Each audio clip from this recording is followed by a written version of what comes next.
Good morning, everyone. My name is Kelly LeHouillier. I'm a program manager with Forth, and thank you for joining us on our Utility Working Group webinar this morning. We're going to give folks just a few more minutes to continue logging in and joining us, and then we'll get started in just a few minutes.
All right, we'll go ahead and get started here.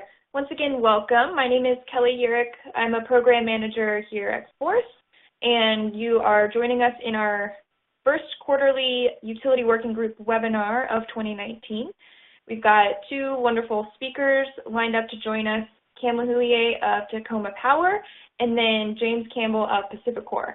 Will be telling us a bit more about some of their programs and some of the details about financing and budgeting for transportation electrification programming. So just a few housekeeping notes. As attendees, you will not be able to unmute yourselves during the course of this webinar. So if you would like to ask any questions throughout the webinar, please use the attendee chat feature. It's on the left-hand side where you'll see the list of attendees. If you click on that middle panel, attendee chat will let you ask questions, and I will be monitoring those questions throughout the webinar, and we'll be revisiting those after both speakers have been given a chance to present. So just ask those as they come to you, but then keep in mind that we'll be leaving time at the end for answering those questions. And with that, we'll just go ahead and get started. I'll just give you a brief introduction to who we are. So Forth is a nonprofit trade organization based in Portland, Oregon, but our work is very quickly expanding to include much of the United States, but certainly largely the Pacific Northwest. So our mission is to advocate for and advance electric, shared, and smart mobility. We do this through four main areas of work, the first being industry growth and development, secondly, policy advocacy. We do direct consumer engagement, as well as hosting demonstration and pilot projects. And as a trade organization, we do have member organizations and companies. Currently, we have over 150 member organizations, including automakers, utilities, local government agencies, other environmental groups, and other NGOs. And just one quick announcement and plug. So this past January, Forth published a white paper called Transportation Electrification Strategies for Electric Utilities. If you have not seen this circulating amongst your email network, I encourage you to head to our website where you can find a link to that white paper. And then finally, I'll just call attention to one of the ways that we encourage networking and industry development is through our Roadmap conference. So we're coming up on Roadmap 12 this year. It'll be in Portland, Oregon, as usual, in June of this summer. So we hope that you'll be able to join us there. And I'll just also mention that the conference itself lasts just 2 days, a Tuesday and a Wednesday, but we'll also be hosting 2 side workshops with a utility focus. So on the first day, it will be sort of an introduction to transportation electrification strategies for utilities, a lot of that content coming out of the white paper that I just described. And then on the Thursday following the Roadmap conference, again, it will be a utility-focused workshop that looks more deeply into smart charging and demand response technologies that are available and out in the world these days. So I'd encourage you to check out the Roadmap program itself and plan to attend that conference, and then also see which of those 2 side workshops you might be interested in. You'll need to contact me directly to get the link to access registration for those side events, because we are trying to keep that to utility-focused attendees, that being utilities themselves, and also just a few other select organizations that work directly with utilities. And with that, I'm going to now introduce our first speaker and let Cam of Tacoma Power take it from here. Thank you, Kelly. This is Cam LeHouillier from Tacoma Power. I am the Manager of Energy Research and Development here. It's a new position. My background is I've been in the industry for about 22 years now, across 5 different companies. I've done quantitative analysis, financial forecasting, energy risk management, regulatory, strategic planning, and more. So I've been around and I've seen how industries operate, and so I'm excited to talk to you today about some of the things that we're doing at Tacoma Power around transportation electrification.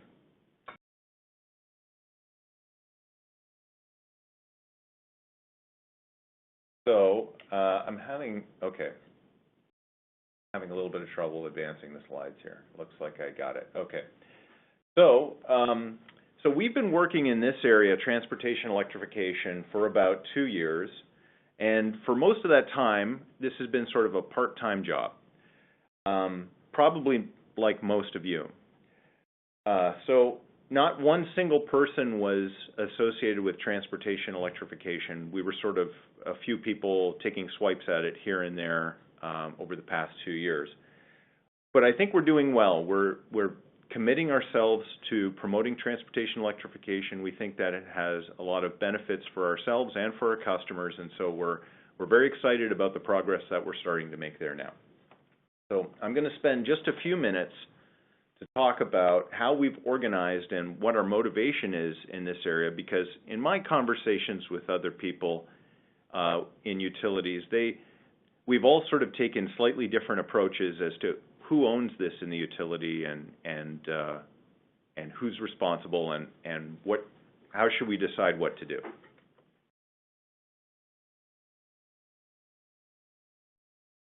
Okay. So the problem is that utilities have been around for a while, and for a good part of at least the 20th century, there was not a lot of innovation. We were getting very good at reducing cost and refining and following processes. The result is that the utility business model resisted taking risks and, didn't strive for innovation. While we had changes in technology and policy and market design, they often didn't come simultaneously. That's what we're seeing right now, is there's a lot of changes in technology with electric vehicles and distributed generation, microgrids, battery design. There's also a lot of changes happening with customers. Their demands are changing. Technology that's available to them is changing. The policy environment is definitely changing. We're seeing of course, keen interest in addressing climate change, is resulting in policy that is, introducing change to markets and to utility processes. And then, of course, market design, especially here in the West, has been a consistent changing factor over the last couple of decades. So the answer to this is, it is time to innovate. And one of the things we should do is to not measure success just by how low we can keep our rates, but to consider the overall value that the utility brings. You can bring value by keeping your rates low, no question. But you can also bring value by addressing what it is that your customer wants. And because customer wants are changing, adding value there can also be a way to add value. So in our utility, we've created an energy research and development group. We have a small core team that helps to facilitate cross-functional teams. We don't go out and try to duplicate all the roles of the utility within our small group for a couple of reasons. One, it's inefficient, and secondly, because if you had a group that was identified as doing all the cool new fun stuff, it's, I think, quite demoralizing for functional role players in different parts of the organization to feel like they're being excluded from that. So our efforts have been to create a small core team that helps to provide project management services and to bring folks together from different functional roles to think about things in a new and innovative way and to deliver new projects and processes. So we're all under the governance of a steering committee that's specifically designed for this, and it helps us to vet projects, make sure that they have charters and timelines and governance structures. And so I just wanted to spend a little bit of time talking about how we have organized, and I feel like it's been very effective. So if you had more questions about that, please come and talk to me. And that's almost as important as some of the projects that we've been doing. The way that we've organized ourselves has allowed us to make a lot of progress in a very short period of time. So coming from the very top, we have two strategic initiatives at Tacoma Power that we support. One of them is taking care of our environment, so promoting transportation electrification. And we feel that that is very important. It's a big benefit to our customers and to our community because we have some of the cheapest and cleanest power around. And if EVs are going to work anywhere, they're definitely going to work in the Northwest because we have so much affordable and low-carbon renewable power available. And it's just a great alternative to internal combustion engines. So it's a place that's fruitful and ready to address. So this is where we started. Also, we're supporting a strategic initiative to partner with our community, and it's an important thing because partnering with our community is not just a feel-good. It's not just what we say when we're pursuing our projects. It's actually a strategy for getting things done. Because Washington state law is pretty restrictive in terms of what a utility can do, what its authority is, we can provide power and power services, and that's just about it. Precedent and case law has really put restrictions through the Okeson trials on exactly what a utility can do. But when we partner with our communities, we can find partners that have similar interests, and by sharing the work and stacking the benefits, we can come up with business cases where the benefits exceed the cost for everyone, And by going out and getting some grant funding, we found that it's possible to get some pretty ambitious projects built. And so we're very excited about that. So thinking about communities as a source of finding alliances is a mindset change, and definitely it's been successful for us. So I'll go into some of the projects now that I've talked about our process. Okay, so we started with education and outreach in the transportation electrification area.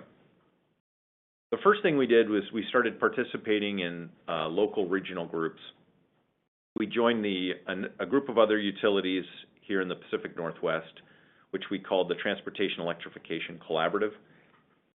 That started with a study that we did with E3 to try to assess what the value of transportation electrification was for customers as well as for utilities.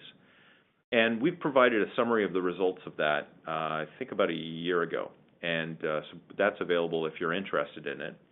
And essentially it showed that, that different utilities experience different benefits based off of, sort of how they were organized and what their rate structure was, and definitely what components they considered it as part of it. But overall, I think the idea was that transportation electrification can be both a benefit to customers and to utilities if done correctly.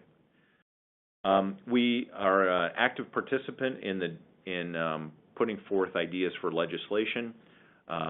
Many of the pieces of legislation that are in the House right now, we've been a participant on, and we're also very interested in making adjustments to code and permitting changes here with local government to facilitate more transportation electrification, more charging equipment installations.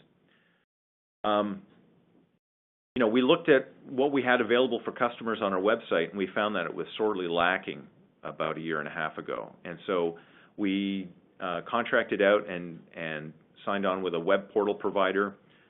We have calculators and carbon calculators and cost calculators available for customers. We use social media and our websites to promote activities that we're doing and engage the customer in seeing the value of transportation electrification and what it can, why it's maybe a good idea for them. We've hosted EV 101 events where we've had technical experts go out and present themselves in a public forum, either at public libraries or other areas, and give seminars and be available to answer questions from customers about what it takes for charging or how electric vehicles work and safety and what's the impact on rates and utility bills. So we found that that's been very helpful to get people who are curious into being interested. And then the next thing I'll talk about is electric vehicle ride and drive events. And we know that that many utilities are putting these on. Our experience has been very positive. This has been a way for us to engage with dealers, to show them that there is a market for electric vehicles in our area. It brings customers out. One of the things that I think we've learned from the UC Davis study is that utilities are trusted a little bit more than car dealers are, and so if we can give them sort of brand neutral information about electric vehicles, they're more willing to listen, they're more willing to get involved, and actually see what electric vehicles are about. Like I said, we've done 3 events so far. We have 2 planned in 2019. We've had tremendous success with these. Got a lot of people interested in electric vehicles, got great response from our customers in our post-event surveys, and car dealers love it as well, and it's really fueling an interest in electric vehicles. So those have been very successful.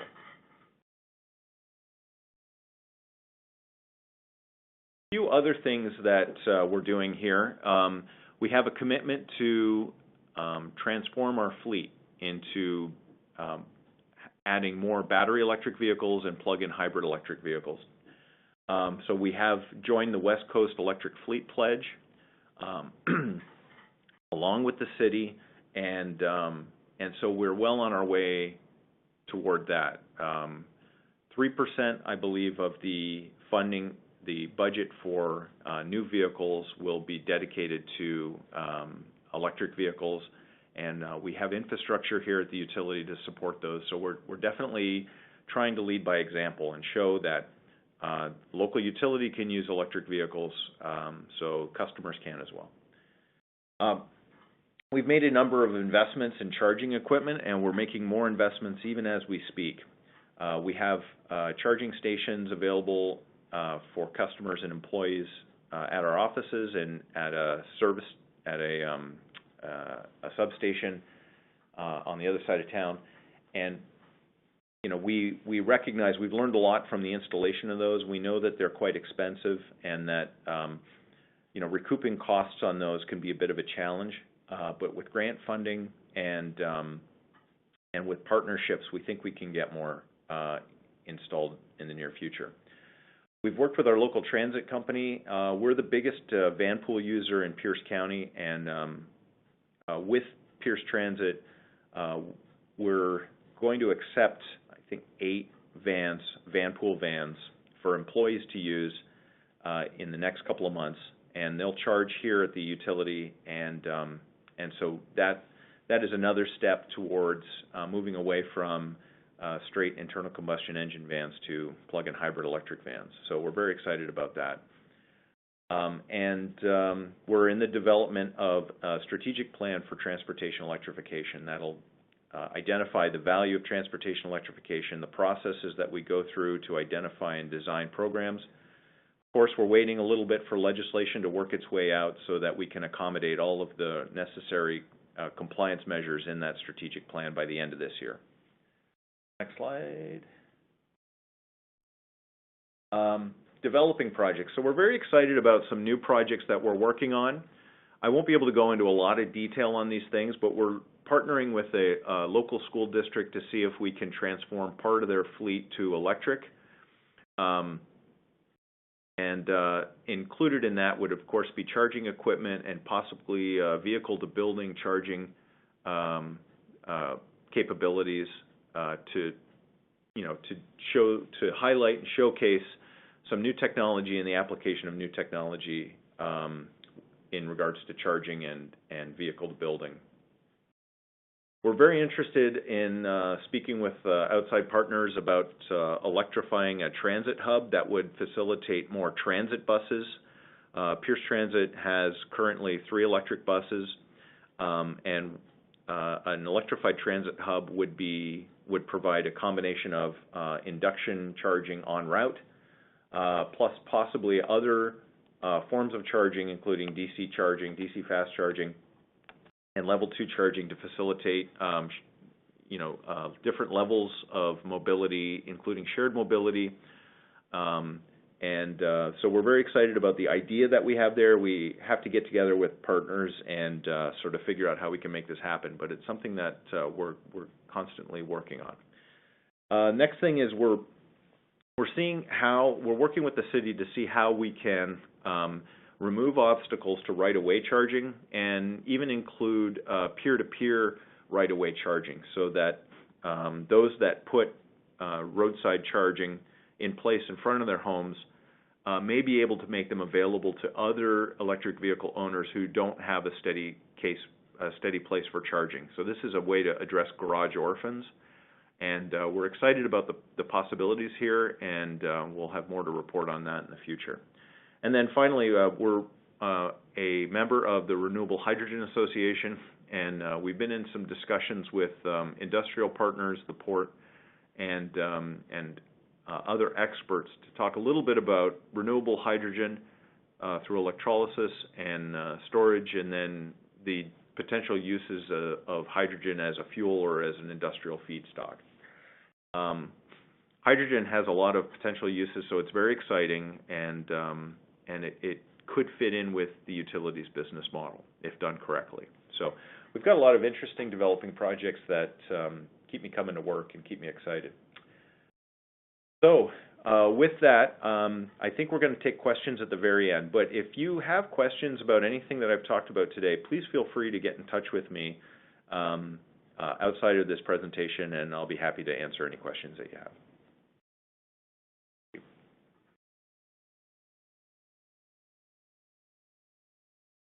Great. Thank you so much, Cam. And I am just now switching over to our next presenter, and then I will let James Campbell of PacifiCorp take it from here. Great. Thanks, Kelly, and thanks for having me this morning. Happy to be here. So my name is James Campbell. I'm a legislative policy advisor with PacifiCorp, although I'm based out of Salt Lake City in our Rocky Mountain Power service territory. PacifiCorp operates in the Rocky Mountain states, Utah, Wyoming, and Idaho. We go as Rocky Mountain Power, and then also we operate in our Pacific states in Oregon, Washington, and California. There we operate as Pacific Power. So what I'm going to talk about is our what we call our WestSmartEV project, our Western Smart Plug-in Electric Vehicle Community Partnership for Electric Vehicles and Infrastructure. It just kind of rolls off the tongue. And what this is really based off of was legislation we ran in Utah that I worked on in 2016. So I work in both government affairs and then also on some of our kind of emerging technologies and in terms of developing strategic policy. Some of that is electric transportation and some other technologies, battery storage and whatnot. But so in 2016 in Utah, we ran some legislation that really enabled us to get out of the gate pretty early for electric vehicle charging infrastructure. We knew that there had been a lot of commissions at that time. There was a lot of hesitation for public utilities commissions to approve utility investments. So what we did was we got a statutory approval through the legislature to allow us to really develop some pilot programs. And so we really set up this, we got this approval. It was a dollar amount to spend $10 million in Utah to really build out an electric vehicle infrastructure network. We then took that money and then leveraged that with the Department of Energy and got a $4 million matching grant, in essence. And that's what this WestSmartEV project is this collaboration between our investments and then with the Department of Energy as well. So what the collaboration is, it's a 3-year community partnership. We've worked with, we're the lead, Rocky Mountain Power is the lead, and we've worked with some of the local universities, Utah State University, the University of Utah, and also some of the national laboratories. Idaho National Laboratory is playing a big role, along with some our local Utah Clean Cities organization, Salt Lake City, the Utah Transit Authority, some nonprofit groups, Breathe Utah, some other cities, Park City, and then the state of Utah as well through the Department of Environmental Quality. One of the big motivations behind this is in Salt Lake City, which is about the greater area, is about 2.5 million people, has a wintertime pollution issue that's primarily caused by cars. So this was kind of seen as if we can electrify some of the transportation, this would be a great way to address our wintertime inversions, which traps the air pollution from vehicles in the valley. And it's just, it's a big political issue that kind of transcends kind of traditional party politics. Everybody wants a solution. So this was an attempt to create the solution. What was interesting in 2016 was Utah was not a very large electric vehicle market. We're not a ZEV state. So there wasn't a whole lot of infrastructure in place. So we kind of went with this premise, if you build it, they will come. So we did this 3-year partnership where we are going to use Salt Lake City as kind of the foundation, and then we're going to branch out into the kind of the regional area that along the interstates as well that also connected with our service territories. And so if you look at really what we are going to do, there are 6 main tasks of this project. One, we're going to develop electric highways, kind of develop these corridors along Interstate I-15, Interstate I-80 and I-70 along with by putting in 65 DC fast chargers along these interstates. Again, using Salt Lake City as kind of that kind of focal point, and then how it branches out. Salt Lake City is a major transportation hub across the country. Most, kind of east-west transit goes either through I-80 or I-70. So we also hit quite a bit of that kind of transcontinental transportation. So in addition to developing this kind of large highway corridors, we also wanted to connect to our national parks as well, which was kind of the treasures, because down in our Zions National Park, which is in southern Utah, we get there's over about 5 million visitors per year that go in there. So we wanted to make sure that there was this electrified highway so you can connect into there. And then all the way up into Yellowstone as well, so our service territory ran all the way up kind of to the edges of the Yellowstone National Park. So we wanted to do those highways. That was the task one. The second task was to really then develop a robust workplace charging network. And so as you get the corridors, the highway corridors would produce these kind of long distance travel. We also wanted to make sure we put in infrastructure that could handle the commuters as well. And so we had this goal within the 3 years to put 600 level 2 chargers out as well. Then our third task was we were going to try to promote EV adoption we just actually had some funds in there to help fleets transition. And one of the things, again, as I mentioned, in Utah, we're not a ZEV state, so the automakers really weren't targeting these areas to sell vehicles. So we wanted to help kind of create a market, so to speak. And then our fourth task was really to develop some smart mobility solutions to really look at these electric transportation in more of an urban setting.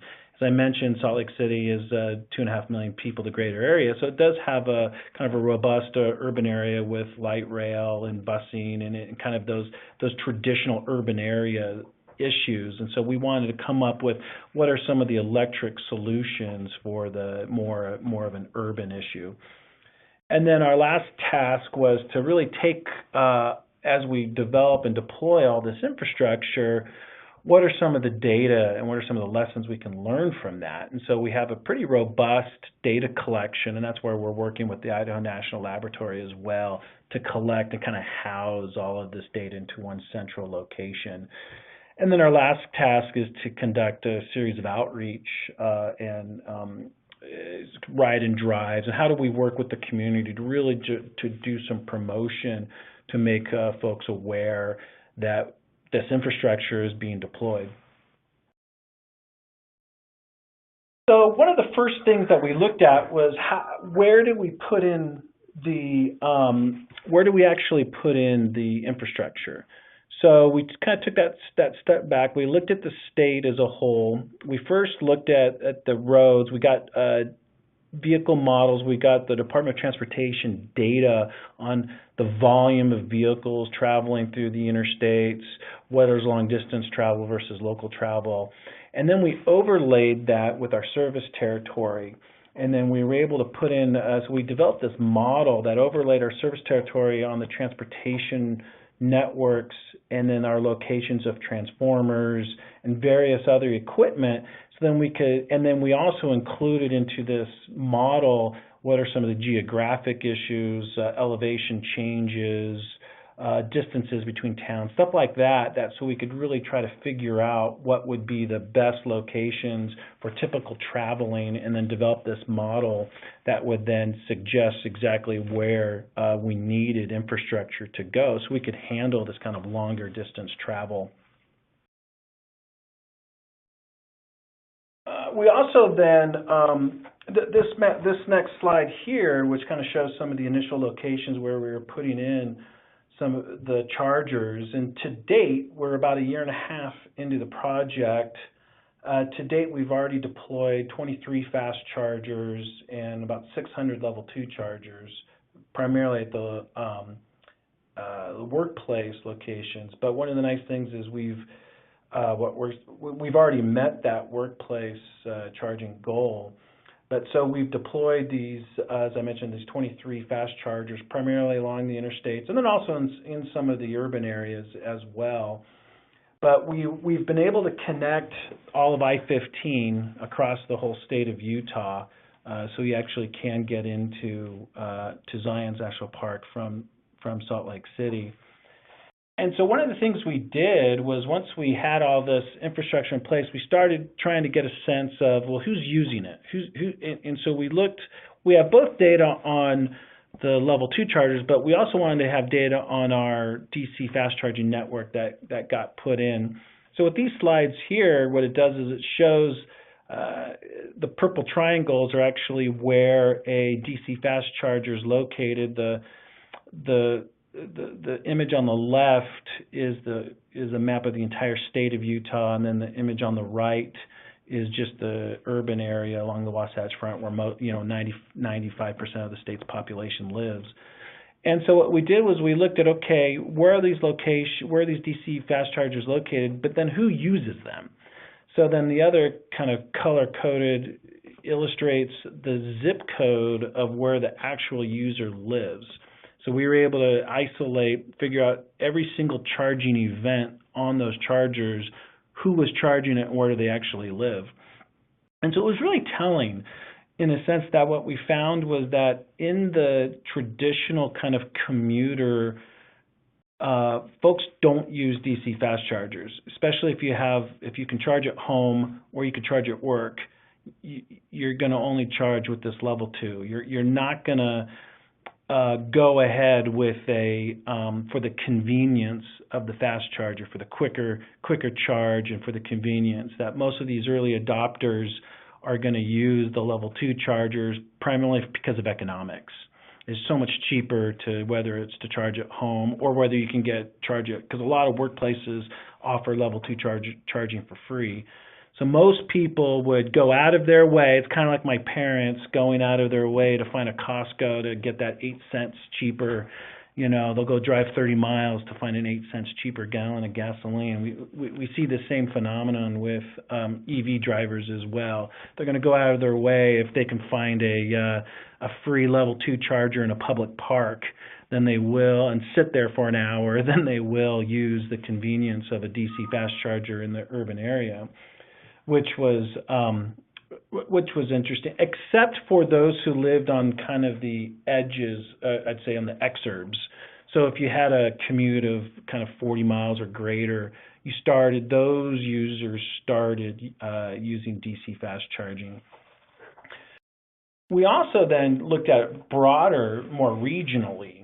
And one of the things we found was, well, is this network actually being used? Is it actually creating a corridor where we can connect with some of the neighboring states?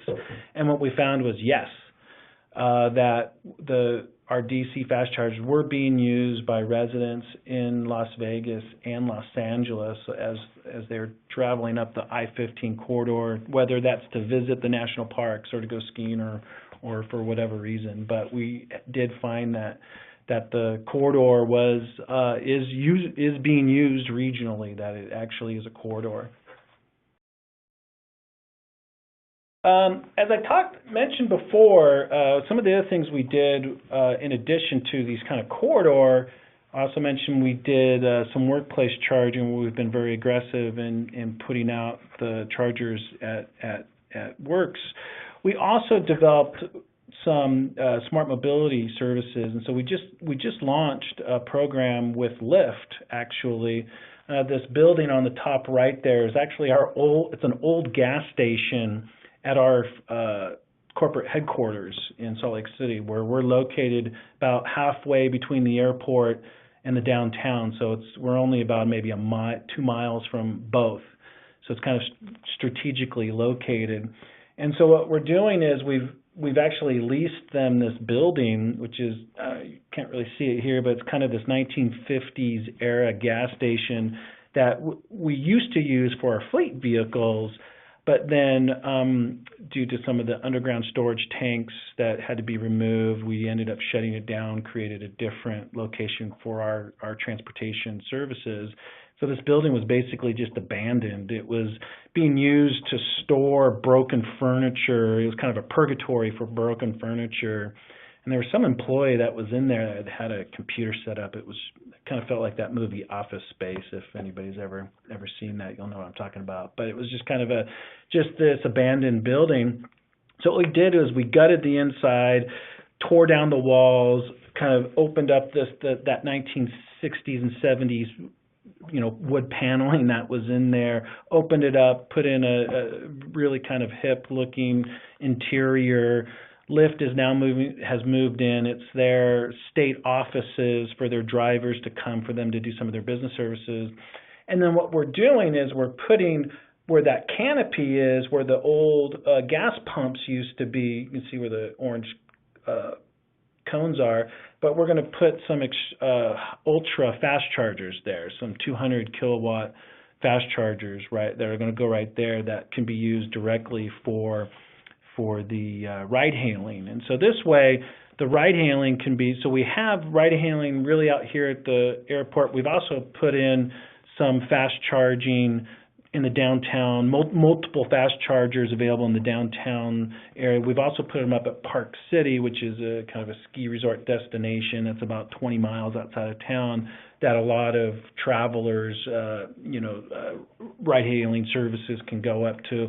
We've also put another row of fast chargers out Sandy, which is about 10 miles outside Salt Lake City, which is where there's a soccer stadium out there. And so it's part of the kind of greater area. But what we did was we had these bank of fast chargers that ride-hailing users or drivers can be guaranteed to come up to a location and get a fast charger on demand, which is really kind of one of the limitations for these drivers to be able to transition to electric vehicles is do they have access to fast charging and be guaranteed it. And so we're pretty excited about this project.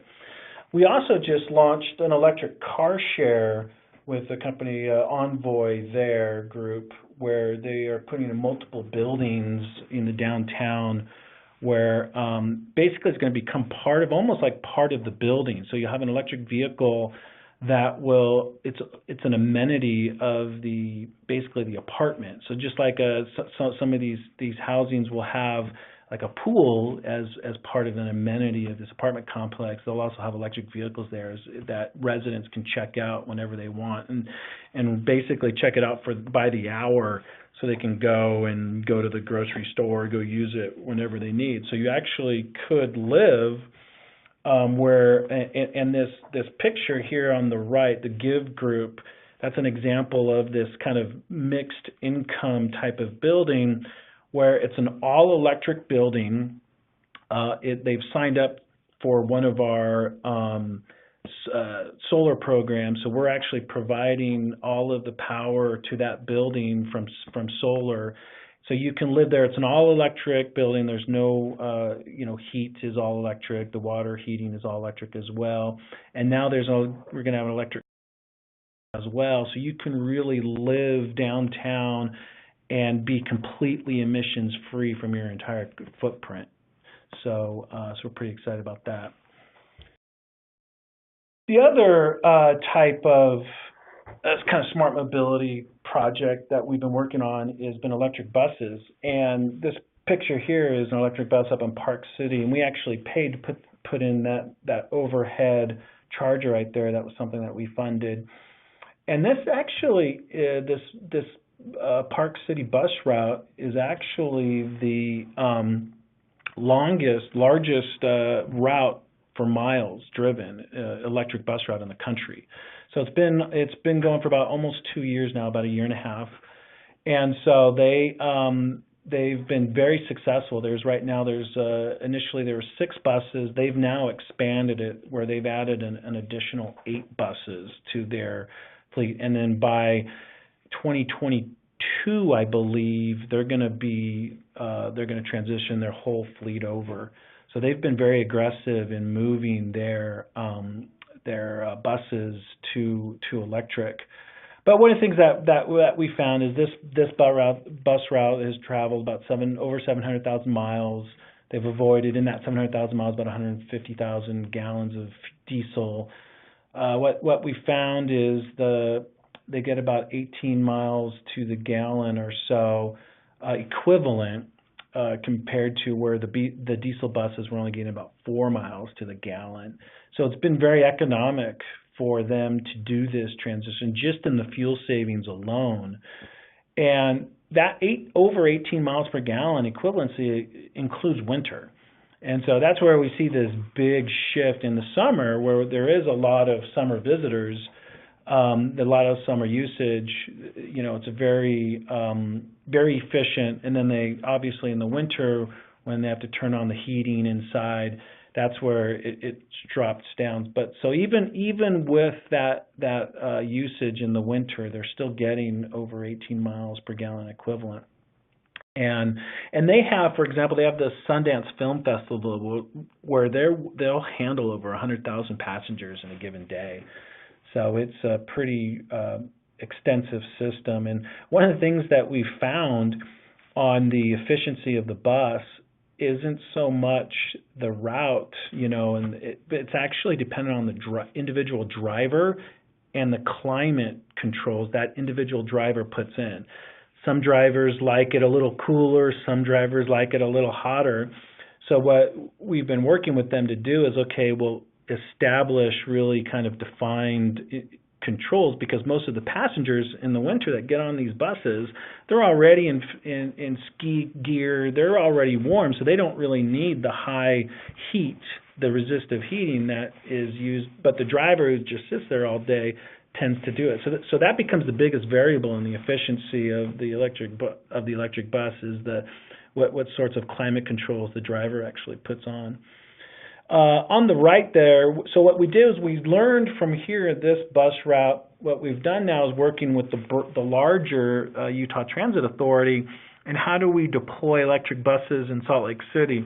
So this was a model, this was a study we did where we looked at multiple bus routes, where would be the key locations to put in charging equipment to handle those bus routes as they're looking to move to electric as well.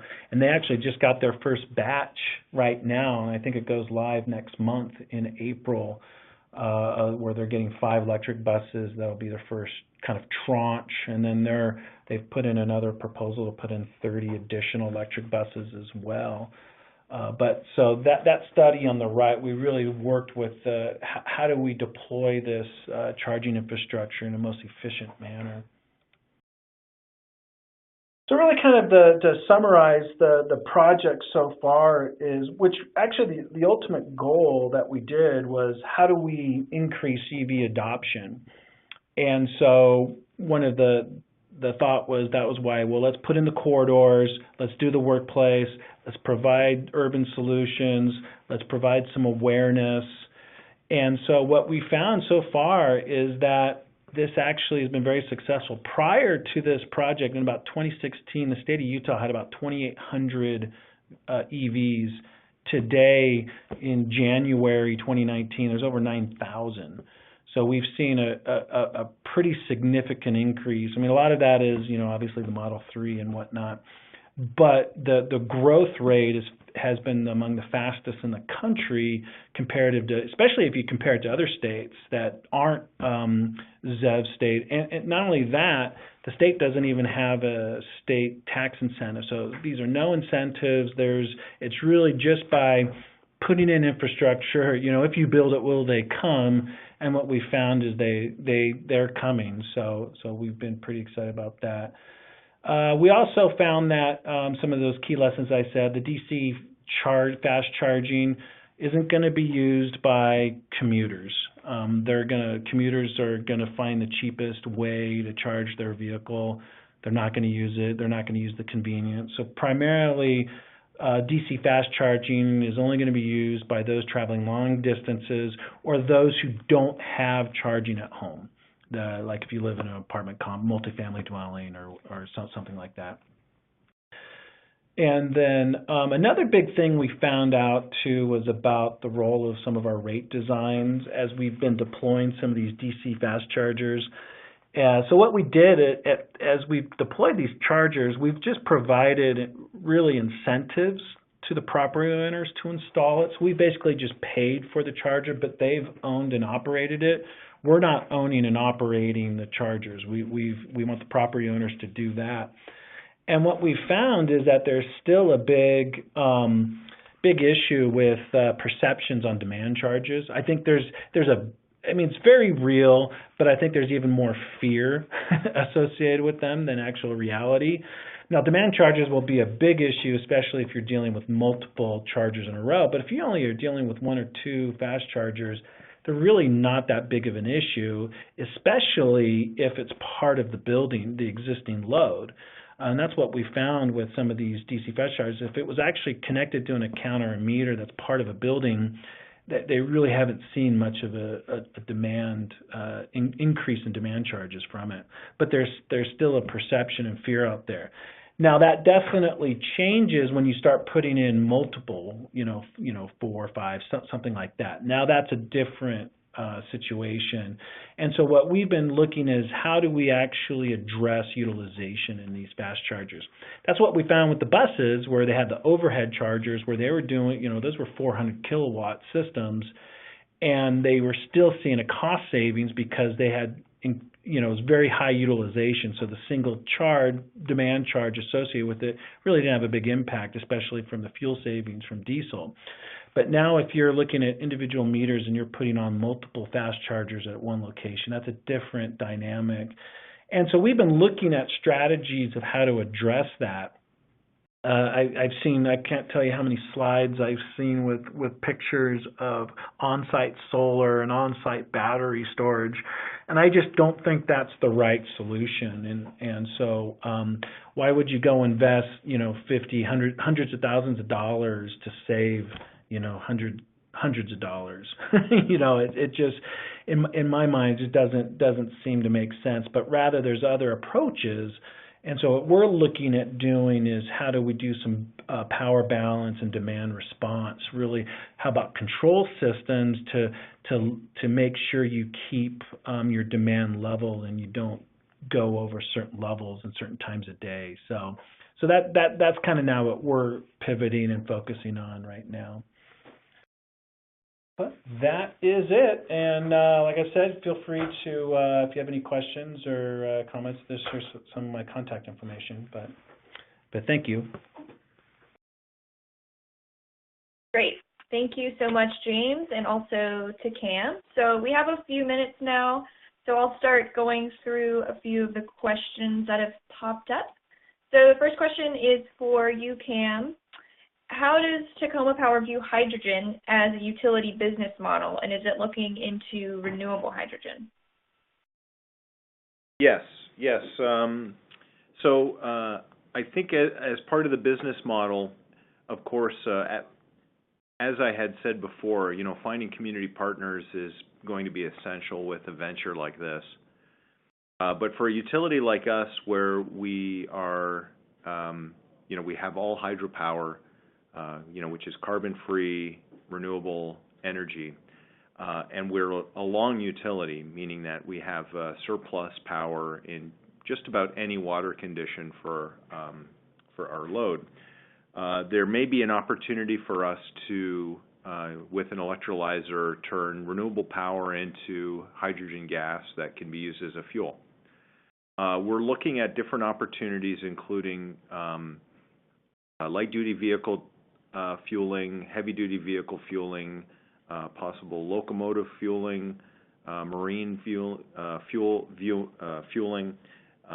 industrial feedstock, as well as energy storage. Now, the economics of that and a business case to develop that hasn't been put forward yet, so we're still investigating and looking at this. But the idea is that, with a versatile fuel stock like hydrogen, that can be coupled with fuel cell technology, there's a lot of things that are possible. So we're exploring that, and if anybody else is interested in exploring that with us, we'd be happy to share information. Thank you. All right, now a question for James. Are you using, so on the corridor DC fast chargers that you've put in, are those 50 kilowatt chargers or something higher? And you also touched briefly on whether you're charging for those, but you didn't say how much. Could you speak to what the cost of charging at the station is? Yeah, so we worked with a kind of a retail provider, a traditional marketing gas station that put them in, and so they the first phase was to put in 50 kilowatt systems, but then they're designed to go up to 150 as the technology progresses. But that was, with the supporting equipment, transformer, and infrastructure and stuff like that, it's designed to be scaled up. In terms of the fees, it's really what we've done is it's up to the property owner to determine what kind of fees they want to put in. And I'm trying to remember off the top of my head. I could look it up really quick. But so what Maverick, that's the name of the gas station who we've been working with, they I think charge about, if there's a $3 connection fee, and I want to say 25 cents a kilowatt hour, something like that, for their chargers. The city, in the downtown chargers that are housed by the city, they charge a $2 connection fee and then 20 cents a kilowatt hour. So that's kind of some of that range. It's definitely expensive compared to, where there's level 2 charging, and there's plenty of level 2 charging that's free. So we worked with the Salt Lake City, who they have installed about, I think we did about 30 level 2 chargers throughout the city area, so various parks and golf courses and stuff like that. And they have made it available for free. They originally were, what they did was it was free. Then they put in a fee, and then the usage just dropped. It just stopped being used. And what they found was the cost of the network was more expensive than the cost of the electricity. So they just, as part of their climate goals, the city council just approved to make it available for free. So so the level 2s are free, but the fast chargers, they charge $2 a connection fee and 20 cents a kilowatt hour. And I just looked it up. Maverick, on those corridors, they're charging $2 a connection fee and 35 cents a kilowatt hour. So. Great, thank you. Let's see. There's lots of great questions here. We just have just a few more minutes. So those of you that have sent questions just to the presenters, I'm going to ask that they address you back directly in the attendee chat. But then in the meantime, another question for you, James, is in terms of the lift building charging infrastructure renovation, has Lyft contributed any funding toward that? And also, will those chargers only be available to the ride-hailing or Lyft drivers, or to everyone? Yeah, so Lyft did not. Well, they're leasing the space, so they are paying a rent, but they did not. The amount of money we're getting from the rent isn't even covering the renovation costs, let alone the chargers. But it's really more about a partnership and a collaboration and working together, and we're working together in multiple areas and outreach as well. But in terms of it will be available to the public. We're not going to discriminate, only ride hailing, but we're not advertising it. And since it's on site, right where the Lyft drivers would go, we anticipate, Lyft drivers but if you're an Uber driver as well, you could come up and use it as well. We're not limiting it only to Lyft or limiting it only to ride hailing as well. So it'll be open to the public. Okay, great. And then I think we've got time for one more. So this is for both presenters. how are your utilities preparing for medium and heavy duty electric truck and bus fleet infrastructure and power needs?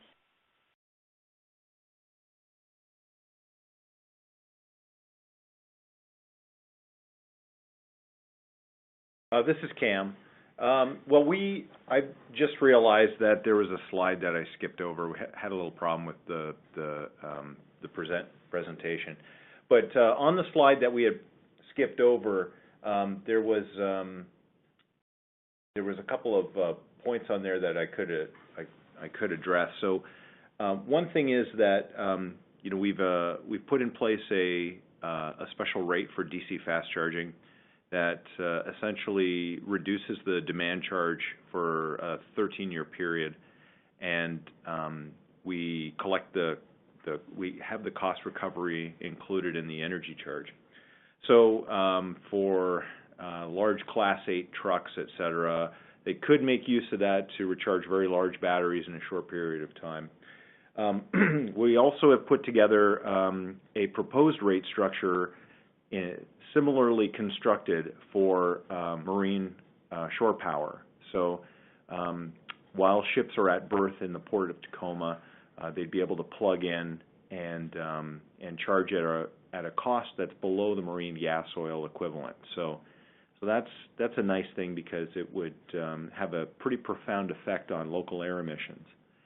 So in addition to that, part of our work on looking at hydrogen fuels could potentially be useful because the application of hydrogen fuel and fuel cells may lend itself more for heavy-duty equipment over battery storage, because you can carry a tank with quite a bit of fuel in it with you, and then forego the need for regular charging.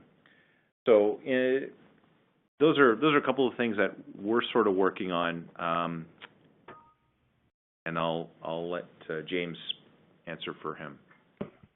Yeah, so we just actually submitted a filing with our Public Service Commission to do a kind of a project that addresses this power balance and demand response for medium and heavy duty truck, and we're using it at our bus depot as kind of the first test case. And if those of you are curious, you can go find it. There's a Utility Dive did an article on it, and you can go find it online, and it has a description of it. So you can get more information there if you're curious.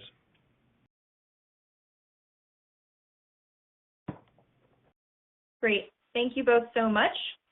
And I just wanted to thank everyone for joining us on the webinar today. As you see, the presenter's contact information is listed on this slide. And then I also just want to invite you